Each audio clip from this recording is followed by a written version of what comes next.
How do you create a character that can be shaped into a bigger-than-life hero? Someone who can tell the difference between right and wrong, someone who will sacrifice themselves for the greater good, save the world. You abuse them as children, you traumatize them, and you hurt them over and over again. Who doesn't love a fantasy hero with a tragic background? They are all over the genre and other genres. It can be a very powerful way to make your reader feel empathy for a character. It can provide a very solid foundation for complex misbeliefs and fears and dreams, because it's realistic. But in our society, we can have a problematic way of looking at and treating people who have traumatic childhoods. And this bleeds into our fiction and into the way we can perceive ourselves. This video is going to be a lot deeper than some of my other ones, and you may find this conversation triggering. I won't be discussing any specifics, but I will be discussing the effects of childhood trauma and the way it comes up in the characters that we write, and in the context of my own life. Planning this video has been almost therapeutic for me and has really helped me to kind of organize my thoughts on this subject, and it's a topic that's been kind of really sitting in the back of my head for a while now. But I mainly wanted to share it because being aware of how we see people and how our portrayals of them can affect their own self-views can let us write stronger characters that aren't feeding into these problems, that are instead inspiring our readers in their own journeys of growth. When you've experienced trauma, especially as a child, it really shapes you. I've had a few big realizations on this subject in the last year, which I will get into more, but up until this year, I've had a possibly problematic way of looking at my own experiences, and society and fiction have contributed to this. I experienced what we can broadly categorize as childhood trauma, and this has impacted me in a lot of ways. As a child, I was the teacher's pet. I was well behaved, I never got into trouble, I was never grounded. I was a hard worker, an overachiever, a perfectionist. And I was very empathetic, and I was praised for all of these things. The people around me called me an old soul. They said I was mature beyond my years. They said that I perceived the world as if I had already lived it before. And I was proud of this portrayal of myself. Being an old soul, being mature and wise is something that became a part of my identity, the way I saw myself. It was like a badge of honor. I continued to be an overachiever in high school. I never needed to be pushed to do the responsible thing. I got my driver's license as soon as I could. I got a job as soon as I could, sometimes multiple jobs. I applied to colleges on early admission. I sought out internships and programs that would make me succeed. And I was praised by the adults in my life for how well I had my shit together, how much of a hard worker I was. And I basically operated as an independent adult when I was in high school. Adults saw me, or made me think they saw me, as this ideal child, a role model, someone they wanted their own children or people in their lives to aspire to be like. But at the same time, in middle and high school, I did not fit in. I couldn't relate to people my own age. I was too mature for them. I had my what is the meaning of life dilemma in 7th grade, where I was researching black holes and the extents of the universe and debating between whether or not life would end in heat death or cold death. And I asked what the point was of our seemingly struggle-filled existence. At 13, while my peers worried about whether or not so-and-so actually had a crush on so-and-so, or did this person really say something, or what dress are they going to wear to homecoming. And I was bullied. I was an outcast. I still have anxiety about public transportation because of how much I was bullied on the school bus growing up. When I got into high school, my friends were all significantly older than me in college, after college, people that I saw as being more on my maturity level. And I had a reputation of being intimidating with guys my own age. And so most of the people I dated were older than me. But I grew up proud of who I was. I wasn't grateful for what I experienced, but I acknowledged and would not have changed my past because I saw it as turning me into the person I was. It pushed me and helped me grow stronger. That saying that what doesn't kill you makes you stronger, I very much believed in that, and I thought that I survived, I became stronger, and I'm glad that I've become this strong person. When I talked with other kids who had experienced difficult childhoods, and I heard how much they struggled, or some of the choices that they made that I thought were, weak or unhealthy, when I heard toxic relationships they were allowing into their lives, and it created this feeling that if someone had to experience my childhood, if I could have traded it with someone else, I'm glad it was me who experienced it. And I thought, I can take it. I did. I took it. And I survived and I came out stronger. And I was proud of this. I also grew up loving to read, especially fantasy books. But I love these stories where you're following a street urchin who's been neglected their whole life, or a young princess abused by their caregivers, or someone that has experienced debilitating loss. And these people grow stronger than those around them. They see the world more clearly, and they become heroes, and they save the world. And this sort of fed into this perception I had of myself and of the things I had experienced and why I was the way that I was. And it wasn't until earlier this year, actually, that I saw something that really changed my outlook. I was just scrolling through Instagram, as you do, going through my stories, and I saw this screenshot of a tweet, which I will read to you. It was a tweet by Sarah Hargreaves, and it said, "As a children's occupational therapist, actually an old soul means usually that the child has experienced trauma and has grown up far too quickly. And acting like an old soul usually means they are adopting survival strategies and see the world through a trauma lens." And I was like, what? I'm not just an old soul? Is being mature for my age not why I came out of my childhood? Being stronger? Is the person I identify as not who I am, but who I became to survive? And I've done a lot of reading on this since then, and it really took me a while to wrap my head around it, and it was kind of a painful process, but as I was thinking about it, I kept making these connections back to the stories we read, the stories we write, and just this concept that society has that they perpetuate. I started to look back on my adolescence, on things that I had perceived as positive that were maybe more complicated than I thought. I feared anger and conflict.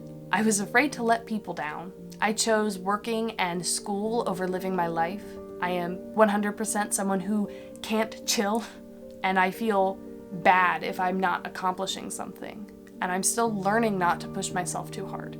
I have a lot of social anxieties, not the very obvious ones, but I have trouble saying no to things and people, and I'm extremely sensitive to the emotions of people around me. And these things, combined with the positives, they're not good or bad as a whole. It is a different perspective on life, a trauma lens. Our society views people like me who've lost their childhood, even perhaps without realizing it, as ideal. We reward people who work themselves too hard, who give too much of themselves away without protecting their own energies. People who sacrifice themselves for the good of others. People who look like they are extremely self-motivated, but underneath are maybe struggling to take care of themselves. There is a reason the song Surface Pressure from Encanto hit so many people so hard. And we do this in our fiction too. I mean, how do you build up someone good and strong enough to save the world? You abuse them as children. I'm not saying this isn't still a compelling backstory, or is necessarily overly done or always problematic. But I do think we do ourselves a disservice by portraying these people in a way that propagates the harmful ways we treat people who have experienced childhood trauma. Writing strong and compelling characters means creating people who have a lot of growth ahead of them. Characters that have a false worldview, a trauma lens to view the world around them. Characters with fear and misbelief so strong they can't ever achieve their dreams without undertaking some great internal growth journey. But I feel there must be a way to portray these stories without glorifying child abuse. If we look at people who have suffered trauma, and tell them they're better than other children with healthy homes and good ideas of relationships and good self-worth? What message are we giving to abusers? What message are we giving to people who are struggling to grow past their own trauma? Because the key point here is that suffering childhood trauma doesn't make you stronger. It makes you weaker.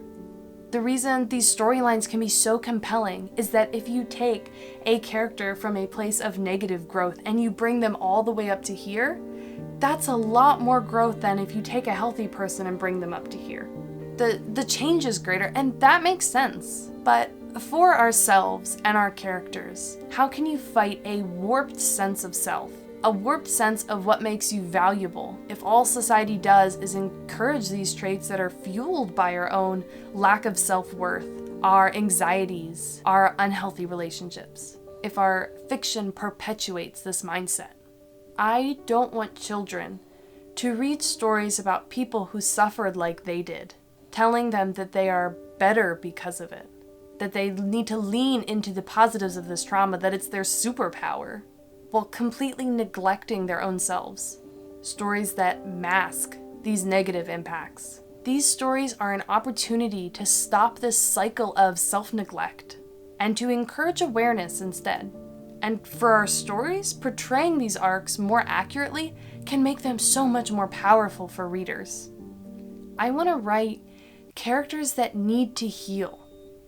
Characters that need to learn more than just how to sacrifice themselves more and ignore their own needs to heal.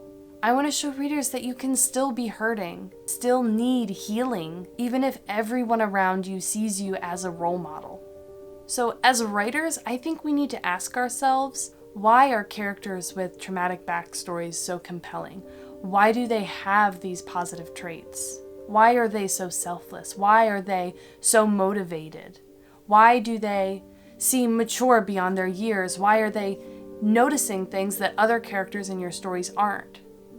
And then I want us to ask ourselves, what else is that causing?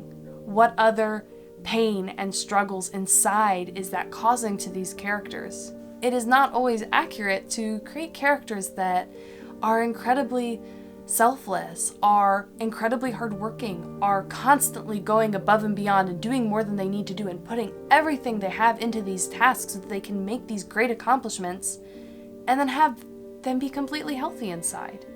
That's not always how it works. I wish it did. But this trauma that may cause your very motivated characters, your characters that are just focused on doing what they need to do to survive and not taking care of themselves, they aren't taking care of themselves. And we need to show that. We need to show that pain, that need to grow that's still in there, and fight this idea that society has that these are all good things. These are all things that we should encourage. This is things we should encourage in others. We don't want them to stop being like this. We don't want people to stop being selfless, even if it means taking care of themselves. We don't want people to stop pushing themselves so hard and taking the time they need for themselves. We don't want people that say no all the time because it's healthier for themselves. By creating characters that lean into childhood trauma as a positive effect on someone's life, by calling people old souls, we are romanticizing childhood trauma.